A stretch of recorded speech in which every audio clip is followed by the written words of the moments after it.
Okay, so after some technical difficulties, we're back on YouTube. Hopefully, this is coming through okay. If you are watching us now, please just brief comment. I'd be very, very appreciative.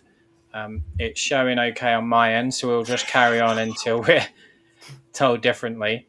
Where we were just briefly was obviously just covering Tottenham's 3-0 win over Burnley at the weekend. Substitute wise, yeah, when Tell came on, I think he's got a fantastic reception when he came on. Dillion, how did you see the substitutions play out in terms of Tell, Polinia, Bentancur, Solanke, Odeberg? Did they impact it, or was it we were just seeing the game out? I think we were just seeing the game out a bit. 3-0 up. First substitutes came on with just about 20 minutes to go. So I think Burnley looked pretty defeated at that point. They did have a few chances, but nothing threatening. But I think the substitutes just came on, did what they had to do. A few players making their, I think, well, not a few, but Paulinho making his Premier League debut for Spurs. It was good to see him get a bit of a run out. Everyone just looked sort of solid. There was nothing too big to sort of point out, in my opinion. But yeah, I think something we'll look forward to next match day. Maybe they'll have a bit more involvement then. Yeah, absolutely. Aaron, how did you see the substitutions play out as opposed to Wednesday? Happy with them? Anything you would Uh, change? yeah, no complaints.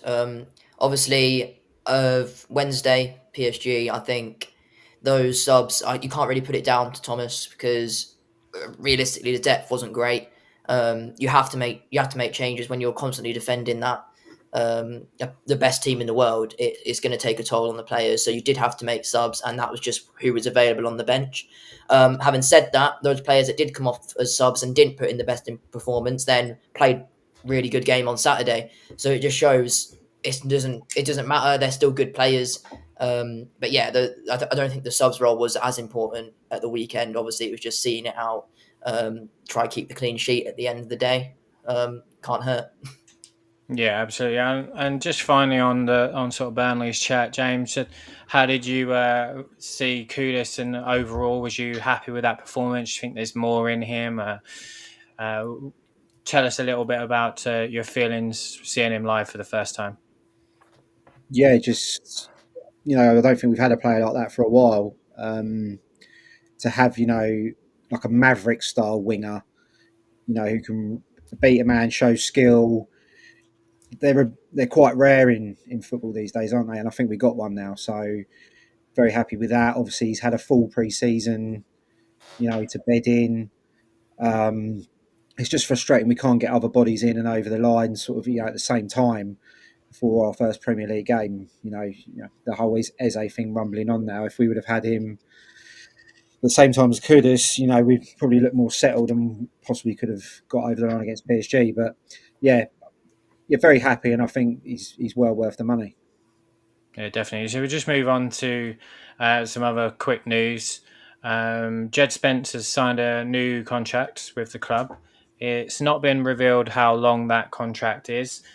However, he did say today it's been a roller coaster, but I'm over the moon. Dillion, are you over the moon that he's staying and re-signed a new contract?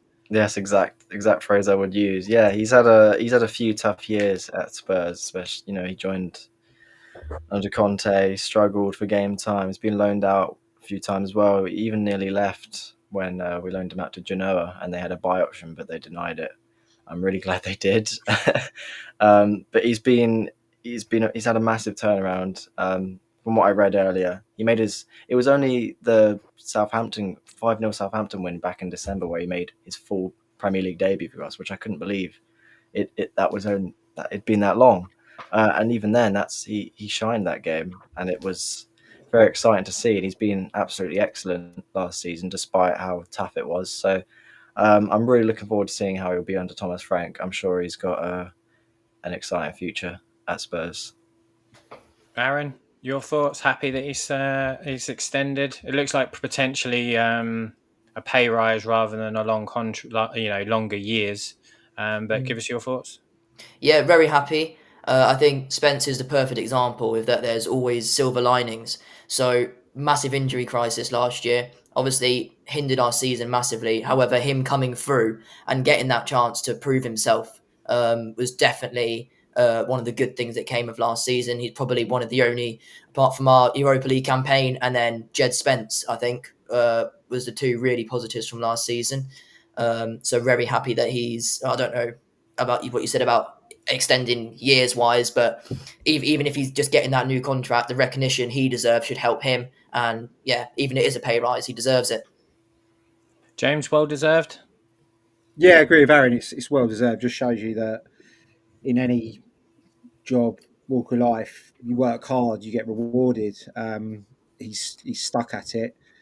I think I might have said this the last time I came on. It just reminds me of when Bale was at the club as well, and he struggled in his early days. And there was talk of him going on loan at Forest, and he eventually got his chance. And Spence got his chance and taking it with both hands. Like Dillion said, Genoa, I think it was only 8 million they had an option to buy him. I mean, thank God we didn't we didn't take that. That would have been an absolute nightmare. I mean, obviously you can't look into the future, but yeah, very talented player. Really happy with that. And then to follow it up with Mamero later on in the day, I think it's showing that the club's got a set plan or a clear vision at last of players they want to keep and stuff, and just need to follow it up with a couple more signings, I think. Yeah, just coming on to Romero, he's obviously signed a new deal till 2029. It was his first sort of broke by Paul O'Keefe, and then very quickly all over the Tottenham sort of pages. He commented, said, "I'm here to stay. Spurs is my family. I love the fans and I love this club." Now, Aaron, is that probably one of the best bits of news we've had this season so far? That is definitely the best bit of news. He captain. That's perfect choice for captain this year. I wouldn't have. Literally no debate. I don't think anyone can debate anyone else who deserves it more than him. And then having that contract, get that further backing behind him, definitely proves that the board are trying to choose their players that they know they want and build a team around. And they're definitely putting their words that we always hear them saying. We want to use the Europa League as a springboard, and then these contracts are just as important to proving to the fans that they're definitely building something as just as important as new signings are. So definitely impressed with that. Yeah, I'm of the same opinion. I'm really pleased he stayed. I think Dylan, we both have said before that there was some worry that giving him the captain's armband, he may not stay on. But are you happy with that? Oh, absolutely. Uh, yeah, no, I'm absolutely delighted. I mean, there was talks of him, potentially leaving over this summer. It was linked to Atletico Madrid, and apparently the deal was never closed, thankfully, from what I read. Just the amount of passion he has for the club and just for football in general, and to see him put pen to paper for a long-term contract is just it's I think it's what we need at the club right now. We need something to look forward to. A player like him, especially. I know we've got some quality players, but I mean, Romero is someone probably would have thought he might have gone off to, I don't know, somewhere in Spain, up to Madrid or something like that over the next couple of years. But yeah, over the moon to see him staying there. Hopefully, Van der Ven will follow in his footsteps. They say that good news, or well, they say bad news comes in threes, but we'll say good news comes in threes. So Van der Ven signing an extension would be great, but I feel like potentially Bentancur might be the next one across the Yeah. line. James, would you like to see Bentancur stay for a longer period? Yeah, I think so. Yeah, I saw those rumours as well. Again, he's been a player that's been very unlucky with injuries, isn't he? I think before he got that knee injury, he was looking like one of our best players, and now it's maybe not the case, but still still a very important player.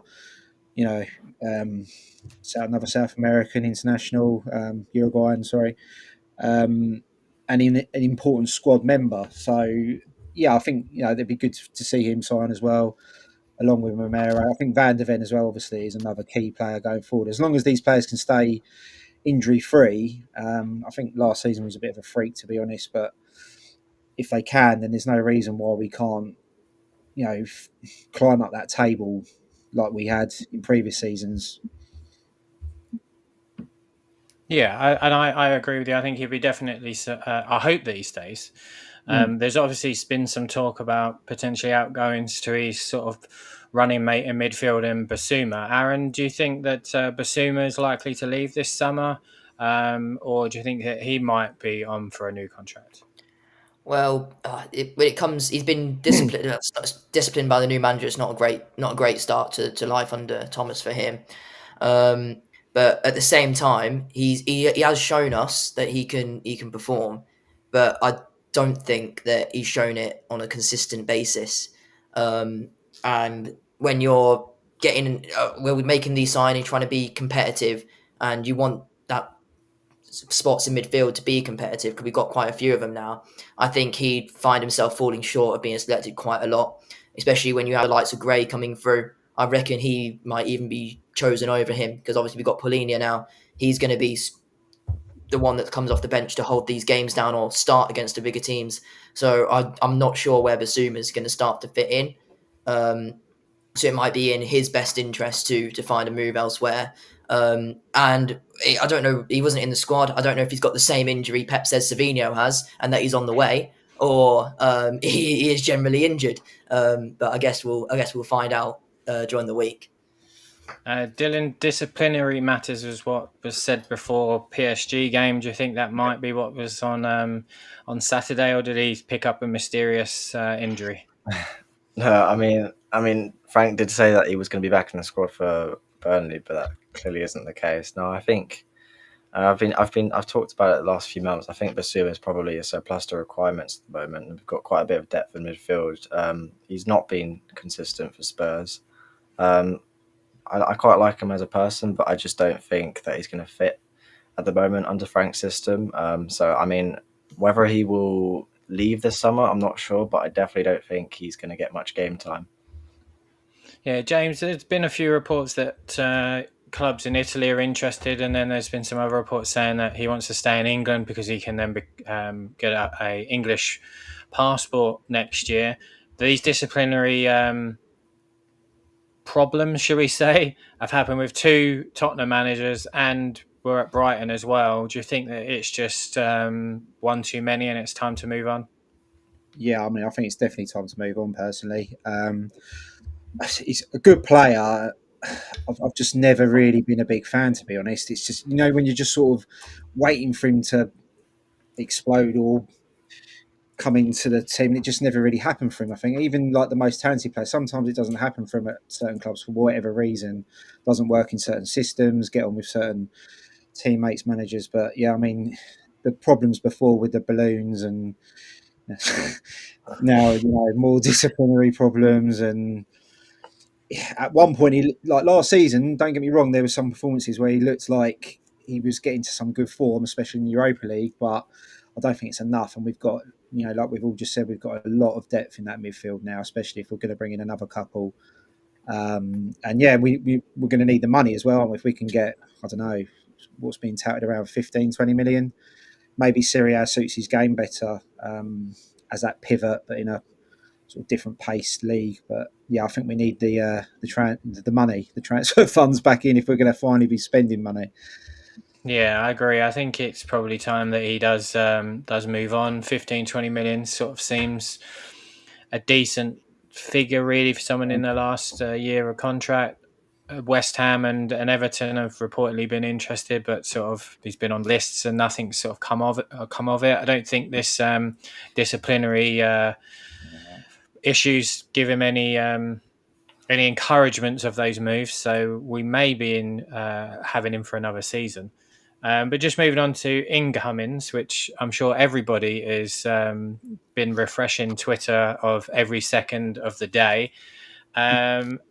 Reported just before we came on from Matt Law of the Daily Telegraph, saying we are edging closer to signing Eberici Eze.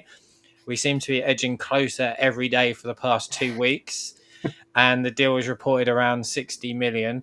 Starting with you, Aaron, is Eze the man that we need? Yeah, I'm not sure how close a club can get without actually signing a contract. To be honest, if there's a limit, we're definitely touching it now. But I think the profile we're going to get with him is exactly what we need. Well, I say exactly. I reckon, obviously, I think it's been a lot of a fan-led transfer. I feel like it was just fans saying, "Oh, Eze, they want Eze, they want Eze," and I was never seeing anything official from any indication that the club wanted him. And then obviously the Morgan Gibbs White saga happened, and I was like, right, so we've obviously chosen him over Eze because they'd play in the similar position. And then when that falls through, and then you get the Eze news coming through after that, I reckon as a fan base, we've all kind of manifested that Eze does happen. Having said that, it's definitely a good option at the 10, not left wing. I've seen some people say he could be the left wing replacement, but he's definitely more effective as a 10. So if we get him in plus a left winger like Savinho, I think he's definitely could add to this attack. I just can't imagine we've had a better attack in a long time. So I'll be really excited to see what he can bring. Dillion, just coming to you and your thoughts on Eze. Where would you see his best position? Would it be in the 10 or would it from left? And if he was coming to the club, are you happy and excited by that? Yeah, no, a number 10. I think that's what we've promised him. I think just sort of. I think that's where he wants to be as well. Number 10 role, it's where he suits best. I'd be absolutely over the moon over this signing. I've been waiting genuinely years for it. I've been every single transfer window we've always been linked with. I think all the way running back to like 2018, 2019, since he was like at QPR. It's ridiculous how long it's been going on. But this is the closest we've been. So yeah, like Aaron's saying, how close can we be at this point? It's ridiculous. But I think he's someone we need, especially now with Madison injured and the Morgan Gibbs White deal not going through. I think it's somewhere we definitely need to look into, because I don't think we can really rely on Sarr or Bergvall as a number 10, because I don't think that's the strongest position. So, I mean, I would love Eze in the club absolutely right now. James, can you see Eze in the number 10 role behind Richarlison and Kudus on the right, and then maybe a Tell or an Odeburn on the left? How would that sort of front four seem for you? Yeah, I mean, that's finally worth the ticket prices we have to pay, isn't it? I mean, my brother's a Crystal Palace fan, and he's absolutely gutted that this might be happening.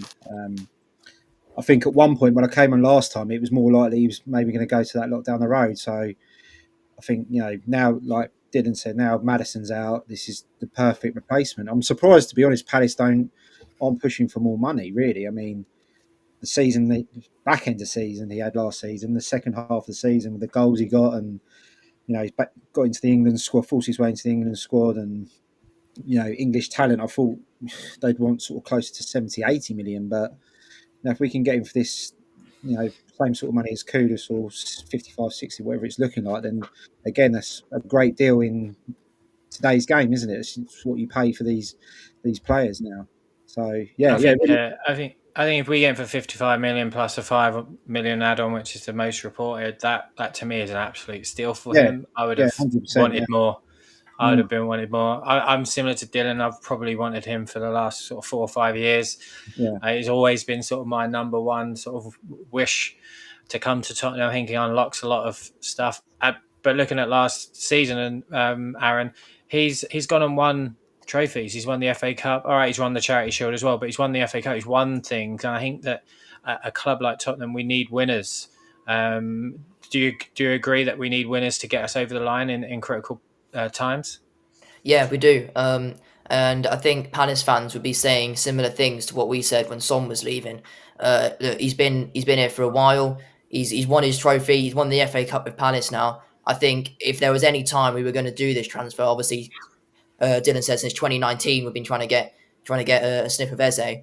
But now the fact that obviously he's done that with his club that gave him his big platform, and I think now is the right time for him to come to us and elevate his career, and hopefully we're the club that he can show his top level at. Where is that glass ceiling, Aaron? Dillion, for him? Where do you see him? Could he go on and be one of the best players in the Premier League? Is he already one of the best players in the league? Well, he's definitely proved himself to be at the point where we are now. I think for me, he's definitely in his position as well. 100% one of the best. There's definitely, I think definitely if he came to us under Thomas Frank, I'd like to think he would run circles around everyone. But I mean, it's just something we'd have to wait and see if it does eventually happen. Again, I'm still not quite holding my breath because until the moment I actually see him in a Spurs shirt, and especially after the Morgan Gibbs White deal, I'm trying to be a bit cautious here. So I can not get too excited, but you can't blame me. I've waited so long. I need to see it happen. I need to see it happen. James, are you of the same opinion? It feels like it's within touching distance, but I don't want to get too excited just in case we get another Morgan Skid White situation. Yeah, I mean, it's obviously snowballed a little bit. It's a small snowball rolling down a small hill. But yeah, until I see him with that shirt in the press conference, I'm not going to believe it. It's just Tottenham as well, isn't it? At the end of the day, I mean, the Morgan Gibbs White thing, you just couldn't write it. It's a very strange, bizarre thing that happened, but in a way, maybe a blessing in disguise because I think this is a better fit for us and it's a better player, more influential, more goals.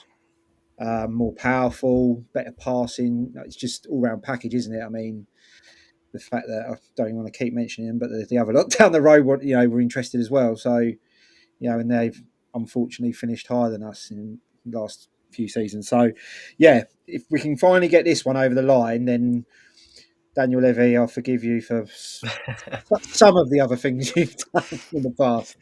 Let's not get too carried away just yet. We're not quite there yet. But Salvinho is the next one that's been heavily linked with us. Today, Guillaume Balaguer of La Liga reported that Man City have decided Salvinho is to stay. This kills any possibility of Rodrigo joining City. Real Madrid did not get an offer for him, and it wasn't dependent on Salvinho leaving.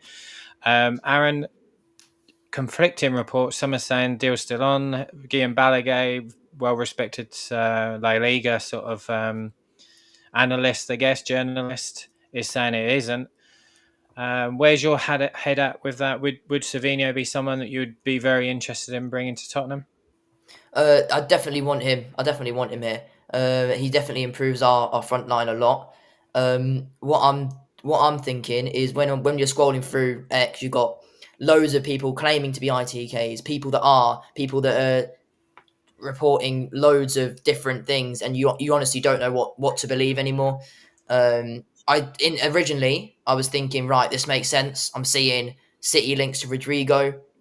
Savino leaves, we take him. They take the money from their sale to us, and it's probably they don't have to add much to that to then get in a decent bid for Rodrigo, who probably about, I think I saw the 100 million mark. So if we're going to be paying 70 for Savino around that, it's not, for City standards, it's not too much of a difference they have to make up.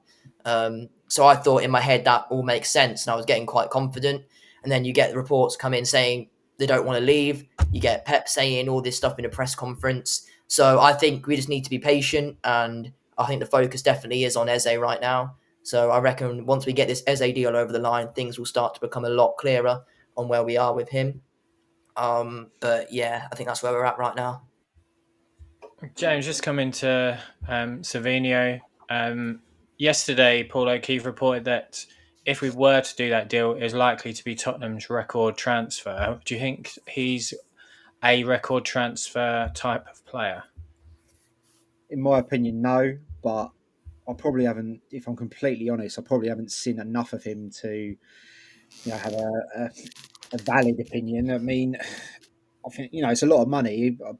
Have they got the two transfer fees mixed up with him and Eze? I mean, I don't know. I think it's just a lot of money. I'll be very, very surprised if we get both over the line. I mean, it's very un-Tottenham, but Levy has, says he wants to win the Premier League, says he wants to win the Champions League, and if he's going to start backing them up with these signings, then fair enough. But yeah, I mean, I think it's too much money for him personally.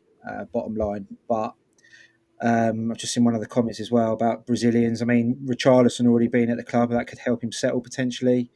But yeah, I mean, if we can get both done, that's amazing. But I think Eze's got to be the priority. Yeah, Dylan, how do you feel on that potential record transfer signing? Well, yeah, it's definitely a lot of money. I think he did well before he was at City. I think when he did come to City, he's been playing out of position. It's something that some players have struggled under Pep. Jack Grealish. He was quality at Aston Villa, then he went to City and really struggled. Now he's gone off loan to Everton, and he might even thrive there. He might do really well. It's definitely a lot of money for someone who's not played a lot of Premier League games. But I mean, really, you've just got to think about also who is now at Tottenham, manager-wise. He tends to take players, Thomas Frank, from players who people don't really know, who have definitely massive potential, and makes them blow up quite a bit. So I mean, if we do get him over the line, we're now then counting that he's gonna do really, really well at Spurs. But it's a bit hard to tell. But I think that's just what we're gonna have to see if it does eventually go through. I think the reported sort of 70 million that's being reported. He's a good player, but I have to agree with a lot of you that he's not proven, which sounds odd, seeing as he's been in a Premier League winning team. He's not playing week in, week out. Is he what is going to unlock so much for us? And I think he would, but I worry slightly about the pricing. But equally, the deal could be completely off as per Guillaume Balaguer, but other people saying it isn't. So if, let's say hypothetically it is off, and we just go around the houses everywhere here, Aaron, who would you like to see out on that left-hand side if we don't get Savinho, or are you happy with Attell, Odegaard, Johnson? I've always said I think Odegaard is definitely capable of doing good under Frank.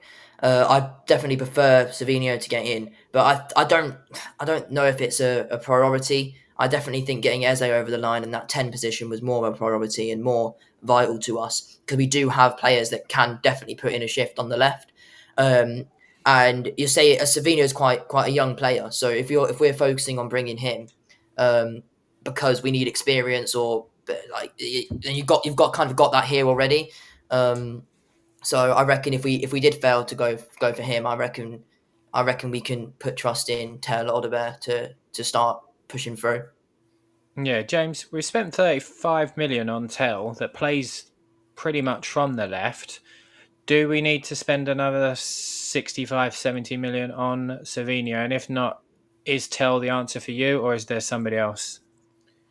Yeah, I mean, I don't think we need to. I think it's a bit excessive to spend that money, but Tell, I'm not too sure on. I mean, I think Odegaard is probably the better of the two, but still, like, there's still a lot of potential there. Still young players. They need minutes, they need games. The talent's obviously there, and with Johnson as well. And again, it's a player who gets a lot of stick at times. Um, I know he can't potentially beat a man and the crossing, but he still has that knack of being in the right place at the right time, scoring goals. And at the end of the day, we're going to need goals from midfield. So you can't really see Solanke and Richarlison getting, Kane, the amount of goals Kane would get, for example, in the past. So those goals from midfield are important. So yeah, I'm happy with sort of those three as options on the left hand side, definitely.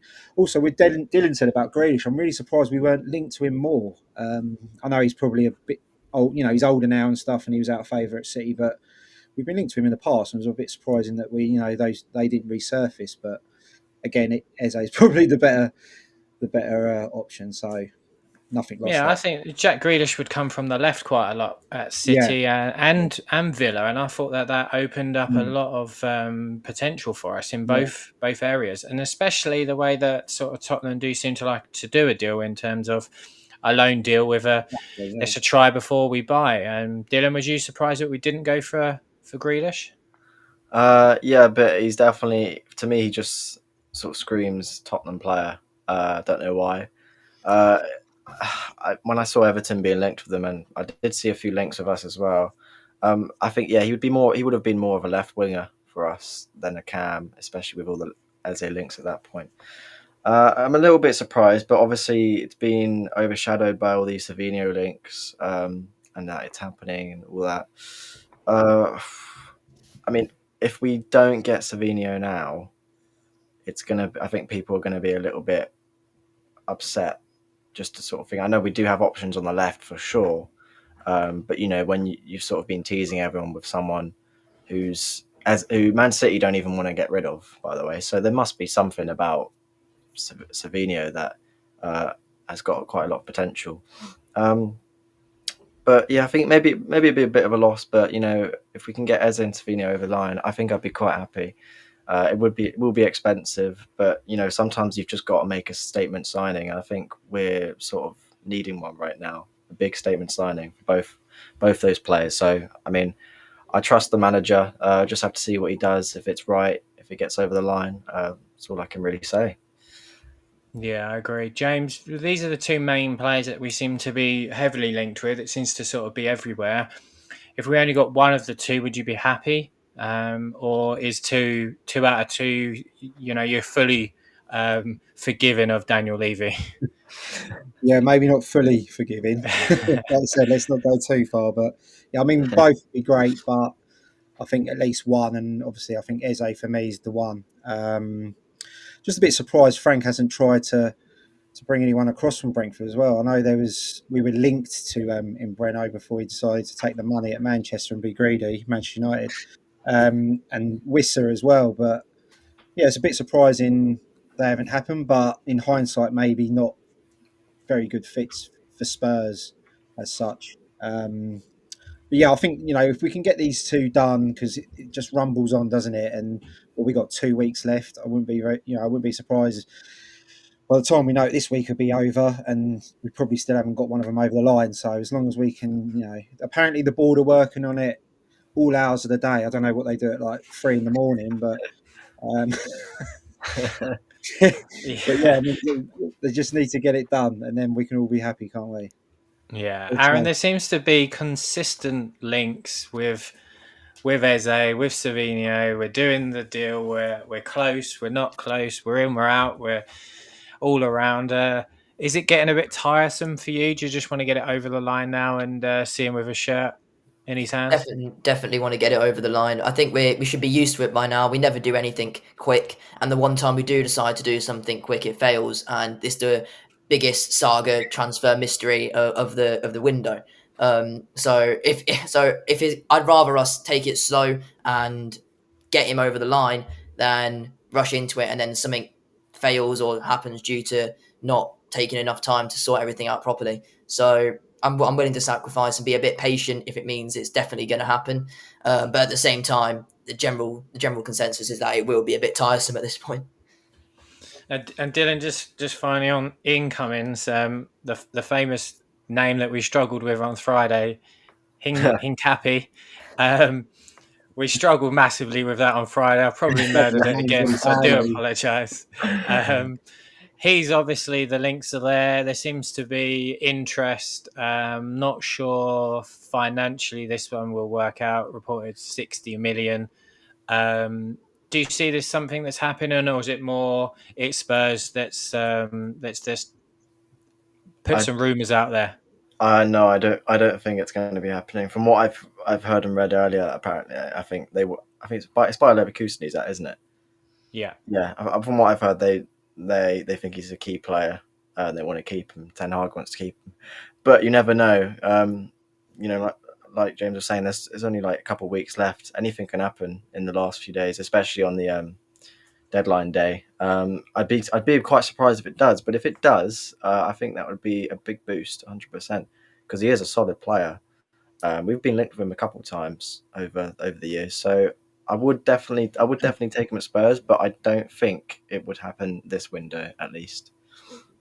James, if he does come in, where does he start? Because there's been rumours that if we go to the back three, he might work in there. But I did read as well, someone was thinking about that he could potentially move Van der Ven to left back to use Hincapi, which would surprise me quite a lot. Where would you? would you be interested in a £60 million defender like that that's not guaranteed to start, seeing as Romero's just signed a new 4-year contract? Yeah, I mean, I'm happy with the back line. I think at the moment, obviously, if they can stay clear of injury, I think that's the main concern, isn't it? The fact that Romero and Van der Ven have both sort of had problems that have occurred too often. But we don't play this high line anymore, like the Postecoglou, Ange ball. We're not playing that anymore. I don't think there's less chance of Van der Ven's hamstring going if he doesn't have to sprint every 2 seconds. That being said, we've got Danso as well. I'm a bit surprised we keep loaning out young defenders like Phillips and stuff, but they do need experience, especially in that position. Is vital to get sort of experience stuff. I think at the moment, I think we're fine as long as the injuries stay away. Simple as that, really. Davies obviously still at the club. Spence just signed a new deal. Horo. I think there's enough there. And then obviously if we got injuries, then maybe January we could have a look at an option like that. But again, £60 million, I mean, it's madness, isn't it? 60 million seems to be the new 30 million. And even when we did that for Sissoko, everyone went mental. But that was 5 million over 5 years, or whatever. So it was actually quite a good deal. But maybe one to look at in January. But it's hard to get deals done in January. It's hard to get deals done at any time for Tottenham, let's face it. Yeah, definitely. Aaron, just finally with you, Radu Dragusin is reportedly on his way back. Sorry, I forgot about Dragusin. Yeah, he's reportedly on his way back. He's quite close. So this sort of centre back doesn't really seem a priority to me now. How about you? Yeah, I'm actually quite confused at how much we've been linked to other centre backs, and not even just him. I can't think of any name at the top of my head, but it's always been a centre back that we're looking for, along with the other positions we've mentioned before.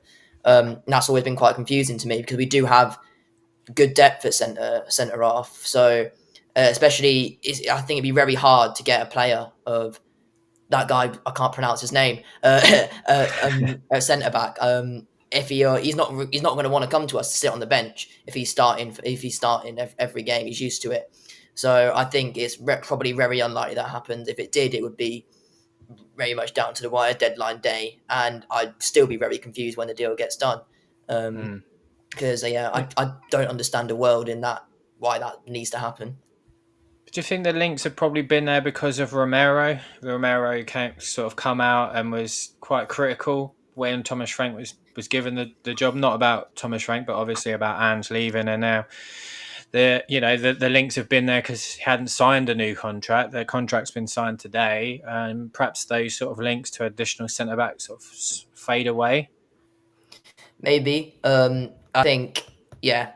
Especially, you mentioned with Romero signing that new contract, definitely those links should calm down. If they don't and they keep going, then I don't know what's happening.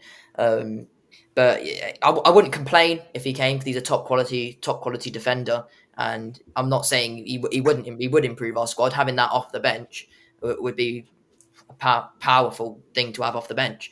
But I just don't see a world in which he's happy with that being his role. And I also don't see a world in which we stick to a back five and play 3 centre halves every game. So that's not an option. And the other option he won't like. So I don't see a world in which it happens.